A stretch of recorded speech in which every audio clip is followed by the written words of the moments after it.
பால் எங்க ஊத்த போற தம்பி? அவரை போங்க தம்பி, நிப்பாட்டுங்க. இதுல வரலாமா? இதுல வரலாமா தம்பி? தம்பி உங்களே நிப்பாட்டுங்க. இப்படியே நிக்க அப்படியே நில்லுங்க, அப்படியே நில்லுங்க தம்பி. வண்டி ஆஃப் பண்ணுங்க ஐயா, வண்டி ஆஃப் பண்ணுங்க, வண்டி ஆஃப் பண்ணுங்க. இப்படியே நிக்கட்டும் ஐயா, நீங்க நிப்பாட்டுங்க, பரவாயில்ல நிப்பாட்டுங்க. வண்டி ஆஃப் பண்ணுங்க தம்பி. எதிரில வரலாமா தம்பி? எதிரில வரலாமா ஐயா? ஒரு அடிச்சு போட்டு விழுந்துட்டு போயிட்டாங்க.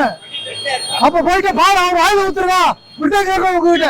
பாலை போய் குழந்தைகளுக்கு ஊத்துங்க, அடுத்தவங்க வாயில ஊத்திடாதீங்க. உங்களை மாதிரி வந்து எத்தனை வண்டி ஒரு நொடியில் எத்தனை வண்டி வந்து நிக்குது. போங்க தம்பி, சாக்கியா சொல்லி பரவாயில்லைங்க. சரியான திசையில வந்து போங்க, பின்னாடி போங்க. நல்லா பழகுது. பாலை கொண்டு வீட்டுல ஊத்துங்க. உங்க வீட்டுல சாலைகள்ல போறவங்க ரோட்ல ஊத்திடாதீங்க, வாயில ஊத்திடாதீங்க. போங்க. எத்தனை வண்டி வருது பொள்ளாச்சி தேசிய நெடுஞ்சாலையில? இல்லண்ணா, ஒரு நொடிக்கு எத்தனை வண்டி போகுது? அறிவுக்கு வேலை செய்ய மாட்டேங்குது. விபத்து நடக்கிறதுக்கு முக்கால்வாசி காரணம் தான்.